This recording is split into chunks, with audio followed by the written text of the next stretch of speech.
Hello friends, എല്ലാവർക്കും good morning. അപ്പോൾ എല്ലാവർക്കും ഇന്നത്തെ ഒരു അത്യുഗ്രൻ വിശേഷത്തിൻ്റെ അടിപൊളി പ്രമോയിലേക്ക് തന്നെ സ്വാഗതം. അങ്ങനെ നമ്മുടെ രാഹുൽ സരയുവിൻ്റെ കുഞ്ഞിനെ കൊല്ലാനായിട്ട് ജ്യൂസിൽ മരുന്ന് കലക്കിക്കൊണ്ടിരിക്കുകയാണ്. അതിനുശേഷം ആ കുപ്പിയൊന്നും എടുത്ത് നന്നായിട്ട് നോക്കി, എന്തായാലും എൻ്റെ മോളോട് ഞാൻ ക്ഷമ ചോദിക്കുക. ഇതുപോലൊരു കാലൻ്റെ കുഞ്ഞിനെ നീ ഒരിക്കലും പ്രസവിക്കാൻ പാടില്ല. അതിനു വേണ്ടിയാ അച്ഛൻ ഇങ്ങനെ ചെയ്യുന്നത്. അച്ഛനോട് ക്ഷമിക്കും മോളെ. നീ കിരണിൻ്റെ കുഞ്ഞിനെയാണ് വയറ്റിൽ ചുമന്നുകൊണ്ട് നടന്നിരുന്നതെങ്കിൽ ഇന്ന് അച്ഛൻ ഭയങ്കര സന്തോഷത്തോടെ ഇരുന്നാനെ. പക്ഷേ നീ വയറ്റിൽ ചുമക്കുന്നത് ഒരു ലോക ഫ്രോഡായ, ഒരു തരികിടയായ, ലോകത്തെല്ലായിടത്തും ഭാര്യയുള്ള മക്കളുള്ള ഒരുത്തൻ്റെ കുഞ്ഞിനെയാണ്. അതിനുമപ്പുറം ഒരു 50 വയസ്സുകാരൻ്റെ കുഞ്ഞിനെയാണ്.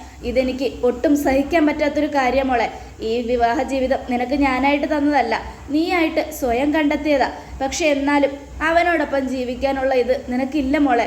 അതുകൊണ്ട് അച്ഛൻ ഇങ്ങനെയൊക്കെ ചെയ്യുന്നത് എന്നും പറഞ്ഞുകൊണ്ട് അതിൽ കലക്കി വെച്ചിട്ട് രാഹുൽ അങ്ങ് പതുക്കെ മാറുക.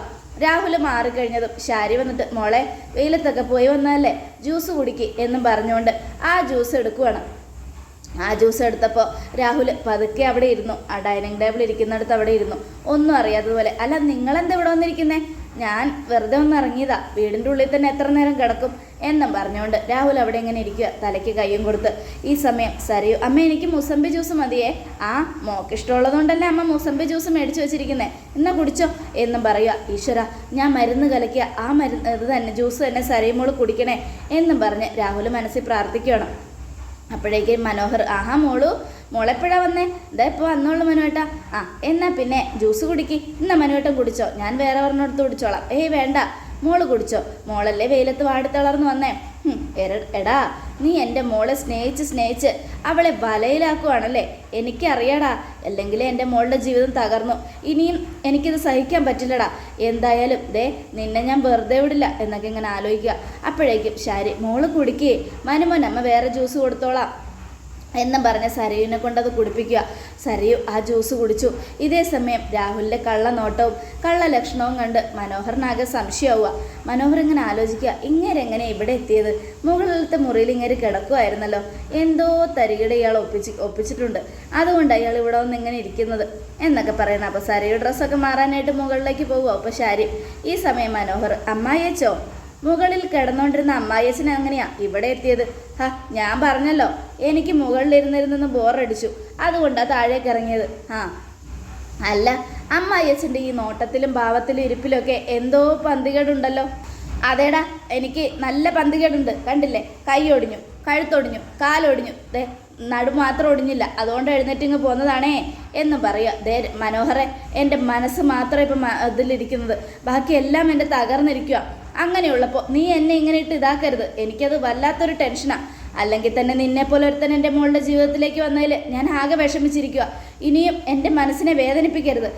ഞാൻ ജീവിച്ചിരിക്കുന്നുണ്ടെന്ന് മാത്രമേ ഉള്ളൂ, പക്ഷേ ഒരു ചത്ത മനുഷ്യന് തുല്യ ഞാനിപ്പോൾ എൻ്റെ ഭാര്യയുടെ മോളുടെ മുൻപിൽ. എന്നിട്ടും അവർ നിന്നെ മാത്രമാണ് വിശ്വസിക്കുന്നത്. ഈ സത്യങ്ങളൊക്കെ ഉടനടി തിരിച്ചു പറയണമെന്ന് എനിക്കുണ്ട്. പക്ഷെ എന്ത് ചെയ്യാനാ? ഞാനത് വിളിച്ചു പറഞ്ഞാൽ എൻ്റെ മോള് വിശ്വസിക്കോ? എൻ്റെ ഭാര്യ വിശ്വസിക്കോ? എനിക്ക് മുഴുവൻ പ്രാന്താണെന്ന് പറഞ്ഞ് അവരെന്നെ വില ചങ്ങലയ്ക്ക് വിടാൻ കൊണ്ടുപോകും. അതുകൊണ്ട് അടങ്ങി ഒതുങ്ങി മിണ്ടാതെ മാറി നിൽക്കുന്നത്. പക്ഷേ നീ ഒന്നോർത്ത മനോഹർ, ഇതെല്ലാം കണ്ടുകൊണ്ട് ദൈവം ഒരാൾ മുകളിലുണ്ട്. നിന്നെ ദൈവം വെറുതെ വിടില്ല. എൻ്റെ മോളെ ചതിച്ചതിന് നീ അനുഭവിക്കും.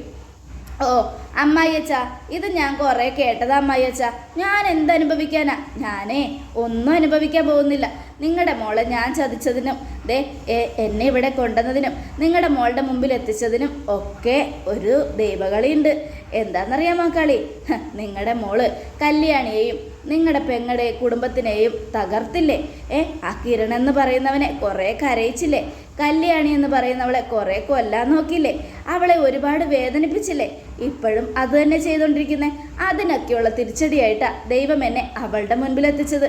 അതുകൊണ്ട് ഇതിലെനിക്ക് ഒരു ശിക്ഷയും കിട്ടാൻ പോകുന്നില്ല. നിങ്ങൾ എന്തൊക്കെ പറഞ്ഞാലും ഞാനത് പേടിക്കത്തുമില്ല എന്നൊക്കെ പറഞ്ഞുകൊണ്ട് മനോഹർ അങ്ങ് പോവുക. പോടാ പോ, നീ ഇത്രയും നാളും എന്നെ ആ കുഞ്ഞിൻ്റെ പേരും പറഞ്ഞല്ലേ ഭീഷണിപ്പെടുത്തിയത്, ഇനി ആ കുഞ്ഞുണ്ടാവില്ലടാ എന്നും പറഞ്ഞുകൊണ്ട് രാഹുൽ ഇങ്ങനെ ആലോചിക്കുക. ഇത്രയും നേരമായിട്ട് മുകളിലേക്ക് പോയ സരയണെന്താ ഒന്നും ആയില്ലേ എന്നൊക്കെ ആലോചിച്ചുകൊണ്ട് ഇങ്ങനെ നിൽക്കുകയാണ് രാഹുൽ. ഈ സമയം പിന്നീട് കാണിക്കുന്നത് നമ്മുടെ കിരണിനെയും കല്യാണിയുമാണ്. കല്യാണി, നിനക്കൊരു കാര്യം അറിയോ? എന്താ കിരണേട്ടാ? അതെ, നമ്മളന്ന് വാലന്റൈൻസ് ഡേക്ക് ഒരു ഹോട്ടലിൽ പോയായിരുന്നില്ലേ? ആ ഹോട്ടലിൻ്റെ പരിസരത്ത് അച്ഛനും അമ്മയുണ്ട്. സത്യമാണോ കിരണേട്ടാ? അതെ. ഇതെങ്ങനെ കിരണേട്ടൻ അറിഞ്ഞു? ഞാൻ പറഞ്ഞില്ലേ, സൈബർ സെല്ലിൽ എൻ്റെ ഒരു ഫ്രണ്ട് ഉണ്ട്, അവന് ഞാൻ നമ്പർ കൊടുത്തിട്ടുണ്ടെന്ന്. ഇപ്പം അവൻ എന്നെ വിളിച്ചായിരുന്നു. അവിടെ 2 പേരുടെയും നമ്പർ കാണിക്കുന്നുണ്ട്. ആണോ? അപ്പോൾ നമ്മളിനി എന്താ ചെയ്യുന്ന കിരണേട്ടാ? നമ്മളിനി അങ്ങോട്ട് പോകാൻ പോവുക. അവർ 2 പേരും ഒന്നിച്ചു എന്നുള്ളത് എന്തായാലും ഉറപ്പായി. എന്നാലും ആ കാഴ്ച ഒന്ന് നേരിട്ട് കാണണമല്ലോ കല്യാണി. അതുകൊണ്ട് നീ പെട്ടെന്ന് റെഡിയാകും. നമുക്ക് ഇപ്പം തന്നെ അങ്ങോട്ട് പോകണം.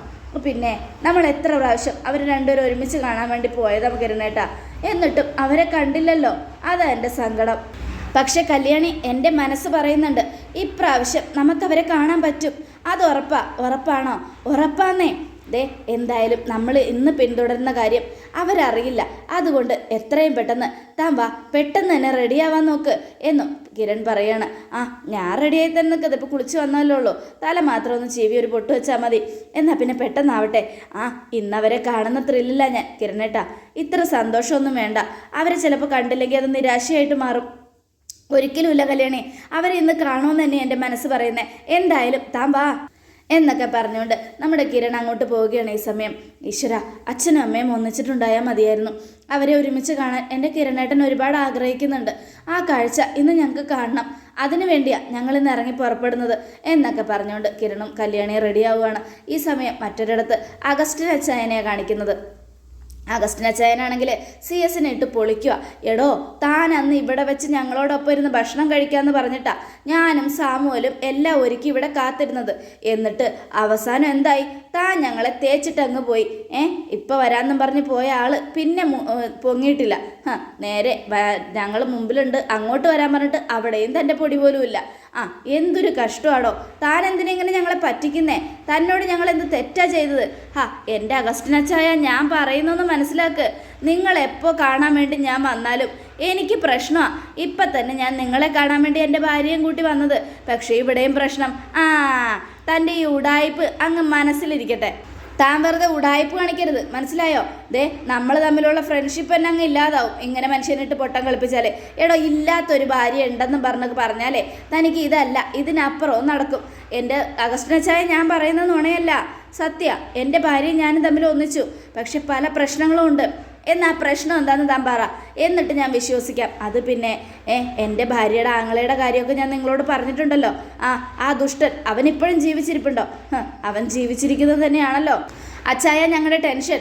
അവൻ ജീവിച്ചിരിക്കുന്നത് കൊണ്ടാണ് ഞങ്ങളിങ്ങനെ അടുക്കുന്നത്. ആരും അറിയരുതെന്ന് വിചാരിച്ചിരിക്കുന്നത് ഞാനും എൻ്റെ ഭാര്യയെ കണ്ടുമുട്ടുന്നത് പോലും എൻ്റെ മക്കൾക്ക് പോലും അറിയില്ല. എന്തൊക്കെയാണോ താനീ പറയുന്നത്?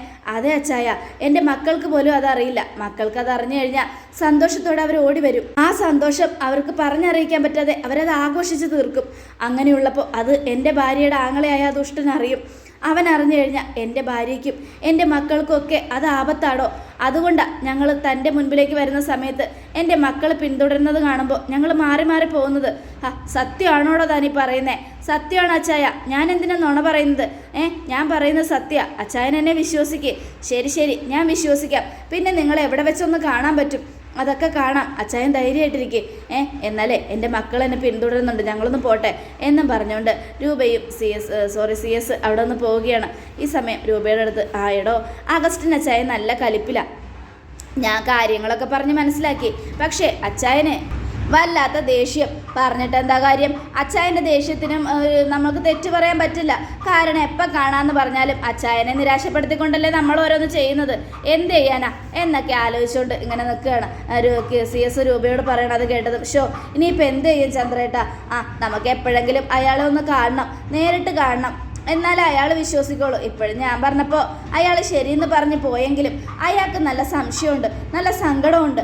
എന്തായാലും അയാളുടെ ആ സങ്കടം മാറ്റി കൊടുക്കണം എന്നൊക്കെ പറയാം. ഇതേ സമയം കിരണും കല്യാണിയും കാറിൽ വന്നുകൊണ്ടിരിക്കുക. അച്ഛനും അമ്മയും ഉള്ളിടത്ത് നമ്മളെത്തും. പക്ഷേ അച്ഛനറിയാൻ പാടില്ല. കേട്ടല്ലോ, കല്യാണി ഒപ്പം അമ്മയും. അതുകൊണ്ട് എന്തൊക്കെ ചെയ്തിട്ടായാലും എല്ലാം മറച്ചു വെക്കണം നമ്മൾ. ശരി കിരണേട്ടാ, ഇന്ന് എന്തായാലും അച്ഛനും അമ്മയും കണ്ടേ അടങ്ങും എന്ന് പറഞ്ഞുള്ളൊരു വാശി തന്നെയാണ് ഞാൻ എന്നൊക്കെ പറഞ്ഞുകൊണ്ട് നമ്മുടെ കിരണും കല്യാണിയും ഇങ്ങനെ കാറിൽ പോയിക്കൊണ്ടിരിക്കുക. ആ രൂപേ, നമുക്ക് കടയിൽ കയറി എന്തെങ്കിലും കഴിച്ചാലോ? ആ ശരി ചന്ദ്രേട്ടാ, ഞാനത് അങ്ങോട്ട് പറയാനിരിക്കുകയായിരുന്നു. എന്തായാലും മനുഷ്യന് നല്ല വിശപ്പും ദാഹമൊക്കെ ഉണ്ട്, എന്നാൽ പിന്നെ നല്ലൊരു ജ്യൂസ് കുടിക്കാന്നേ എന്നൊക്കെ പറഞ്ഞ് രൂപയും കൂട്ടി ഒരു ഹോട്ടലിനുള്ളിലേക്ക് കയറുക CS-ഉം നമ്മുടെ രൂപയും കൂടെ. ഈ സമയം അവർ രണ്ടിരുന്ന് വർത്തമാനമൊക്കെ പറഞ്ഞ് ജ്യൂസ് കുടിച്ചോണ്ടിരിക്കുക. എന്തായാലും അഗസ്റ്റിൻ അച്ചായനെ ഒരു വിധത്തിൽ പറഞ്ഞ് മനസ്സിലാക്കി പറഞ്ഞു വിട്ടു. ഇനി എനിക്ക് ടെൻഷനൊന്നുമല്ല. സാമുവലും അഗസ്റ്റിൻ അച്ചായനൊക്കെ എന്നെ ഭയങ്കരമായിട്ട് സംശയിച്ചു. അവരുടെ മനസ്സിൽ ഞാനിപ്പോൾ പെരുങ്കള്ളനാ, നോണ പറഞ്ഞ പെരുങ്കള്ളൻ. എങ്ങനെയെങ്കിലും നമ്മൾ രണ്ടുപേരും ഒരുമിച്ച് നിൽക്കുന്ന വീഡിയോയോ ഫോട്ടോയോ എങ്കിലും അങ്ങേർക്ക് അയച്ചു കൊടുക്കണം. അങ്ങനെ അയച്ചു കൊടുത്താൽ അത് പഴയ ഫോട്ടോ ആണെന്ന് പറഞ്ഞാൽ അവർ വിശ്വസിക്കുക ചന്ദ്രേട്ടാ. അതാണ് എൻ്റെ ടെൻഷൻ. വിശ്വസിച്ചില്ലെങ്കിൽ അതും വലിയ ബുദ്ധിമുട്ടാവും. പറഞ്ഞിട്ട് കാര്യമില്ല, ക്ഷമിക്കുക, അല്ലാതെ ഇപ്പം എന്ത് ചെയ്യാനാ? സഹിക്കുക, അല്ലാതെ ഇപ്പം എന്ത് ചെയ്യാനാ? ഇനിയിപ്പോൾ എന്ത് പറഞ്ഞിട്ട് എന്താ കാര്യം?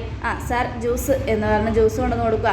അപ്പോൾ അവർ ജ്യൂസ് കുടിച്ചുകൊണ്ടിരിക്കുകയാണ്. ഈ സമയം പാറമോളും ബൈജുവും കൂടെ പാട്ടും പാടി ആ ഹോട്ടലിലേക്ക് വരിക. മോളെ, ഇന്ന് മോക്ക് എന്തൊക്കെ വേണം അതൊക്കെ കഴിച്ചോട്ടോ എന്നും പറഞ്ഞാൽ ബൈജുവിൻ്റെയും പാറുവിൻ്റെ വരവ്.